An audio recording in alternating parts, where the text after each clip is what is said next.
Filosofar exige 3 passos, mas quase ninguém faz o primeiro. O que que exige filosofar? Como é que a gente filosofa no final das contas? Como é que se estuda um filósofo? Todo mundo tende a saber, é só pesquisar sobre o nome do filósofo, comprar um livro do filósofo, e é uma aula sobre um filósofo. Mas e para filosofar? Vamos falar sobre isso? Embarca comigo nessa? Meu nome é Vitor Lima, eu sou seu professor de filosofia de hoje e de sempre, e isto não é filosofia.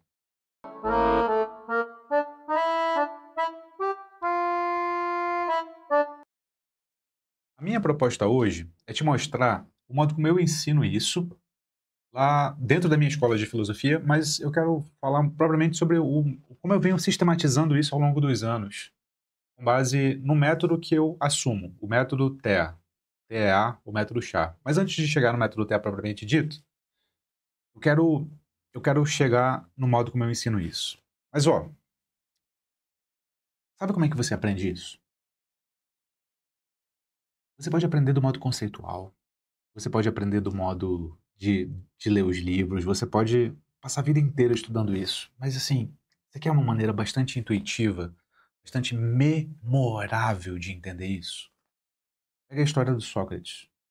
Para pegar a história do Sócrates, eu vou compartilhar com você a aula do Núcleo de Formação Filosófica. O curso que eu recomendo que todos comecem fazendo lá dentro, o Núcleo não é só um curso, ele é uma escola. Tem vários cursos, um deles é o Filosofia Prática. E no módulo 1, como iniciar os estudos, tem essa apostila aqui. Eu coloco o Sócrates como o primeiro modelo de filosofia.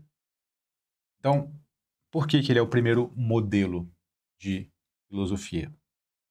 Acompanha comigo e vê se a história do Sócrates já não mostra como que se filosofa.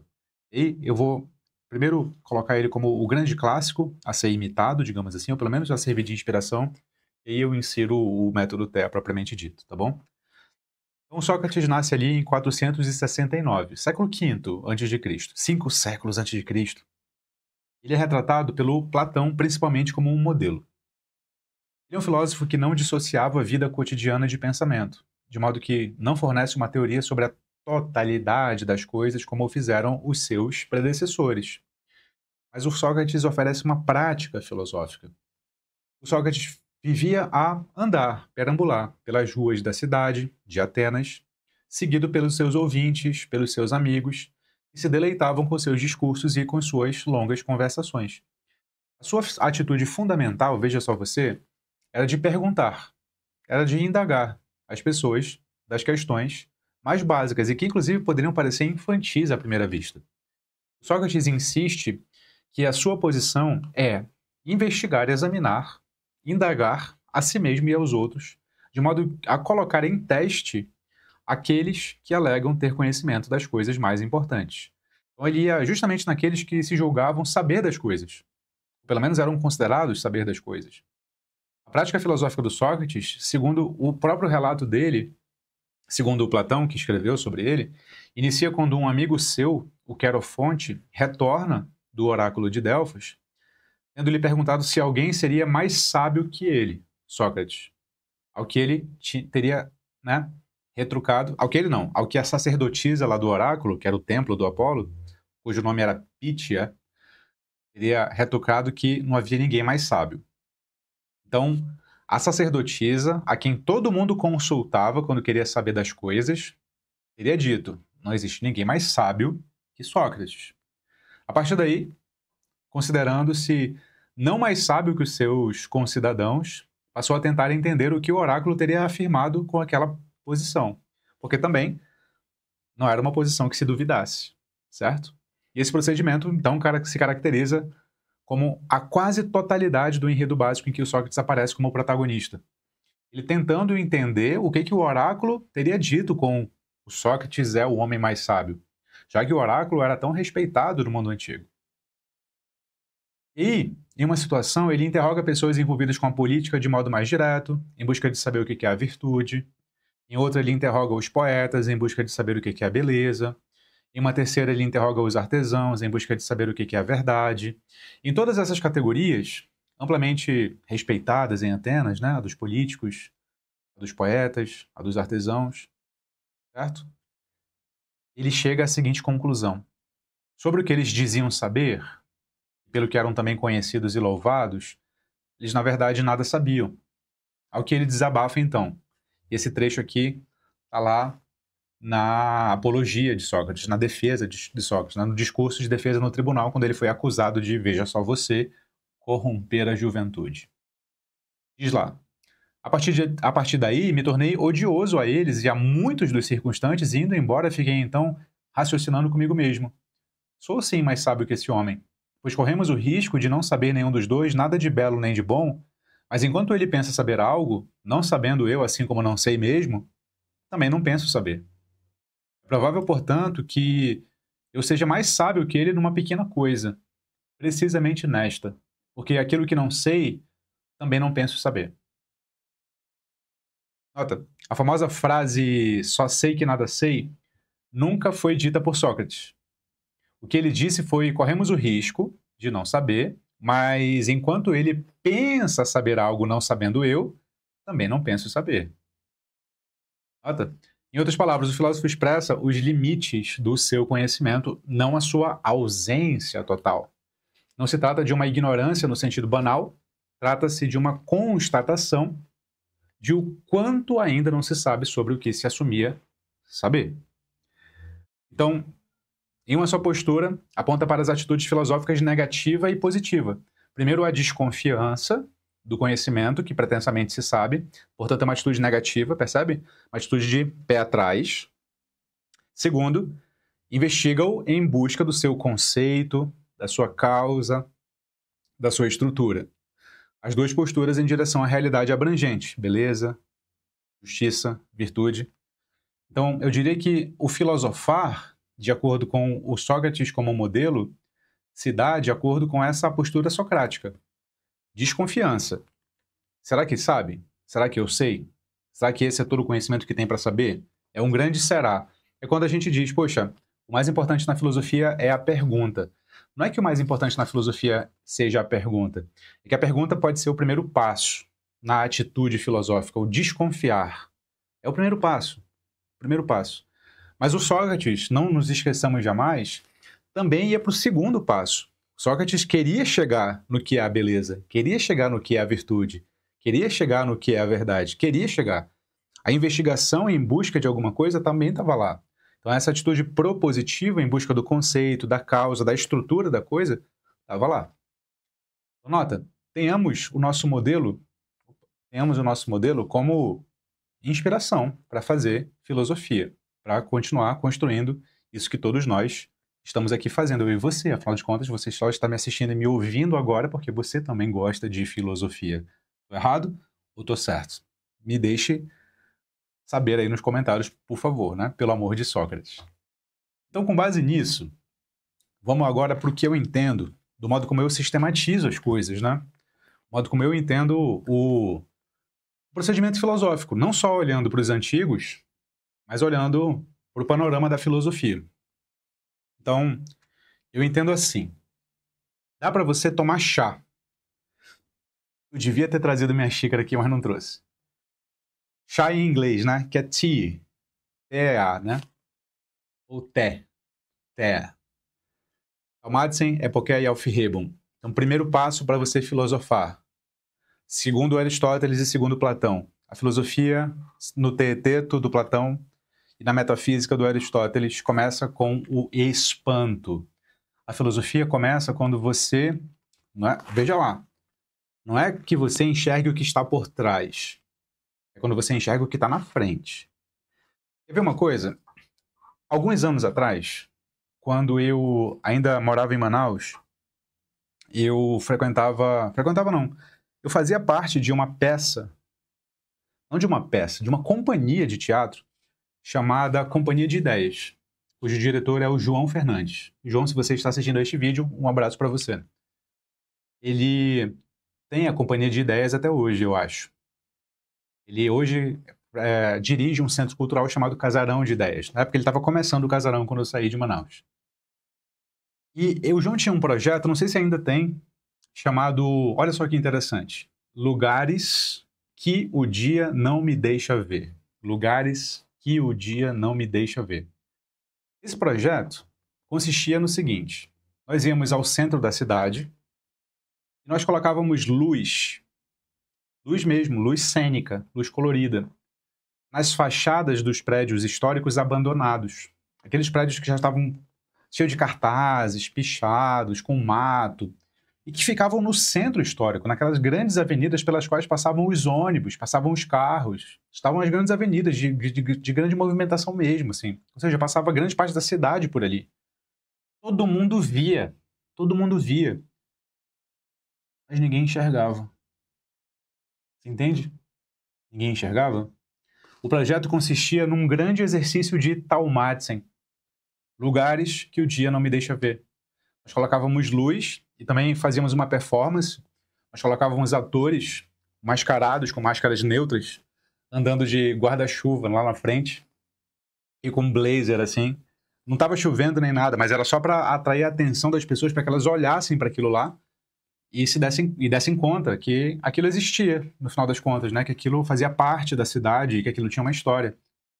E é isso. É um exercício de Taumatzen. É você olhar porque você sempre olhou e falar assim, puxa, pode fazer isso agora aqui nessa tela, tá vendo? Isso aqui é um cenário. Muita gente acha que é chroma key aquilo lá. Mas não é, juro pra você. Aquilo lá existe mesmo, né? Vou tacar alguma coisa ali pra vocês verem que existe, ó.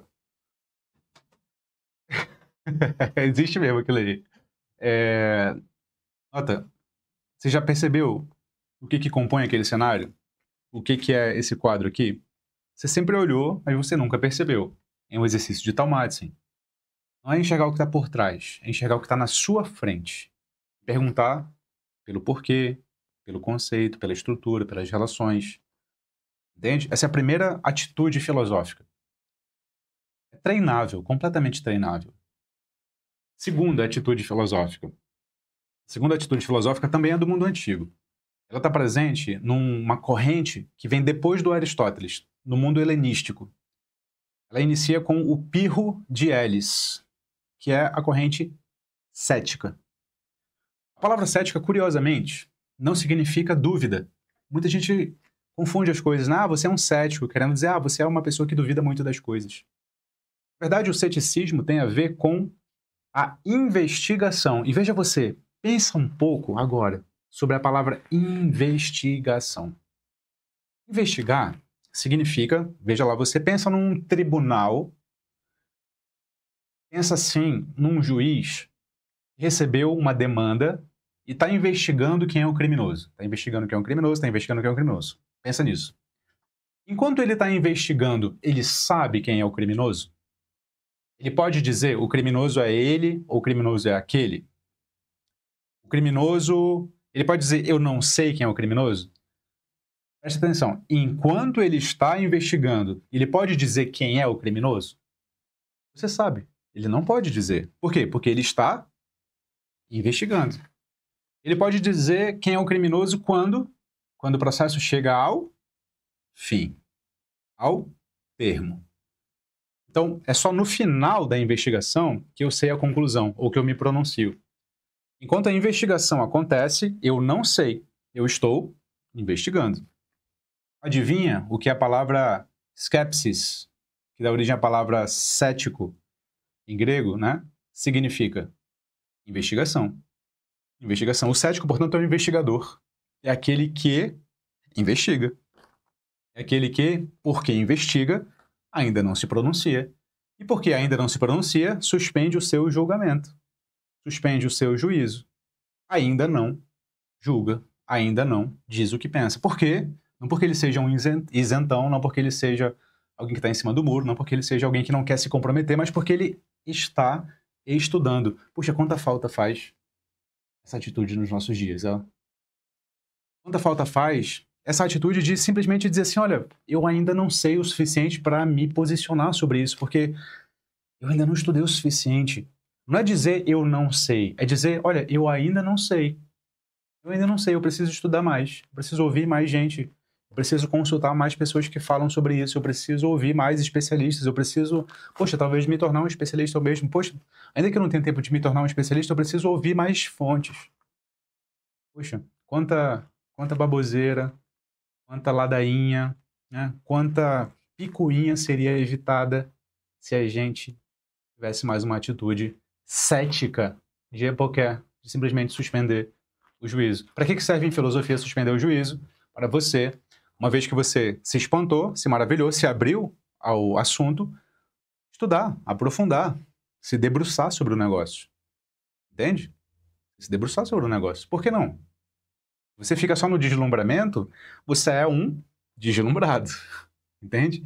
A filosofia não é só um deslumbramento. O deslumbramento é a porta de entrada. Lembre-se disso. Se você fica só um deslumbrado, você corre o risco de confundir filosofia com viagem.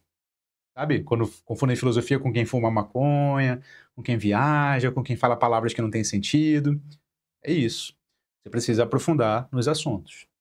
Tá, me aprofundei, e agora o que eu faço? O que eu vou fazer com essa tal liberdade? Como dizia o filósofo Jean-Paul Sartre, sacanagem. Como dizia SPC, né? Só para contrariar. Você vai para o terceiro passo, que aí sim você vai se preparar para se posicionar, nunca definitivamente. Ou seja, não é que você vai dar a última palavra sobre o assunto. No terceiro passo, você vai fazer um esforço para, a partir de tudo aquilo que você juntou, né? Você estudou, aprofundou, anotou, digeriu, deglutiu, ruminou, certo? Você vai negar aquilo que não faz sentido, porque você já tem uma capacidade argumentativa para tal. Você vai conservar aquilo que faz sentido, porque alguma coisa vai ser conservada daquilo que você estudou, e você vai propor uma elevação da situação. Um patamar que aí sim é próprio seu. Numa tríade mesmo, né? Um ponto e num ponto. Negar, conservar, elevar. Essa tríade é chamada em alemão de Aufheben, se você quiser o verbo, ou Aufhebung, se você quiser o substantivo, que é a superação, que significa negação, conservação, elevação. Negação, conservação, elevação. Faz uma trindade, né? O nome da negação, da conservação e da elevação. Nada. Essa é a terceira etapa. Essa é a terceira etapa.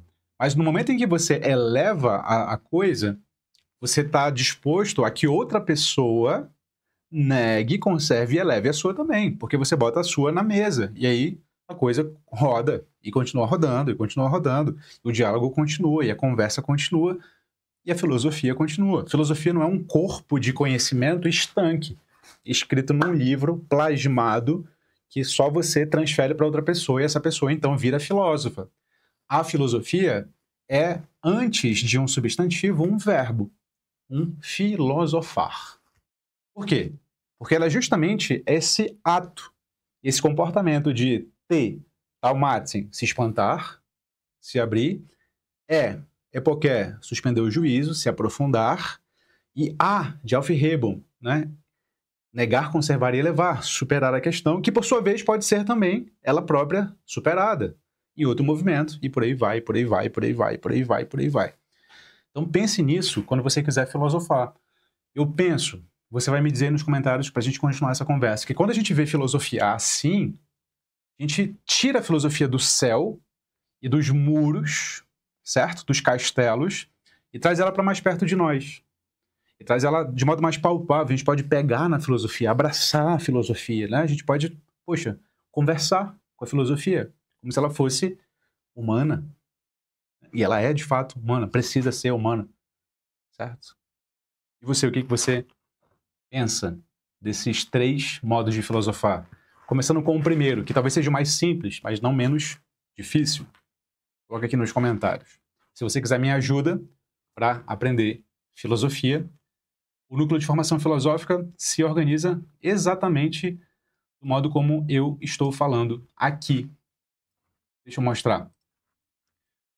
Quando a gente vai no núcleo e você entra aqui no princípio, a metodologia do núcleo se organiza exatamente de acordo com o método TEA. O método TEA se desdobra na fase curioso, investigador e debatedor e pensador, tá vendo? A fase curioso é a fase do T, do taumatzen. A fase do investigador é a fase do E, da epoqué. E debatedor e pensador é a fase do A, do Aufhebung. Para cada uma dessas fases, você tem um caderno de exercícios próprio, você tem cursos próprios, você tem certificados próprios, de modo que você não se perde. Você vai do zero até o avançado. Tem uma trilha própria de cursos para cada fase, mas tem cursos extras também que você pode fazer. Inclusive o curso atual, que é o curso de Spinoza, no momento em que eu gravo esse vídeo aqui agora. Não sei em que ano você vai ver esse vídeo, mas em julho de 2025, que é quando eu gravo este vídeo, você tem acesso ao curso de Spinoza quando você entra no Núcleo de Formação Filosófica. Bom, se você quiser ter acesso a essa metodologia, clique aqui no link da descrição do vídeo ou no primeiro comentário fixado. Não se esquece, você é o que pensa. Fique com Sócrates.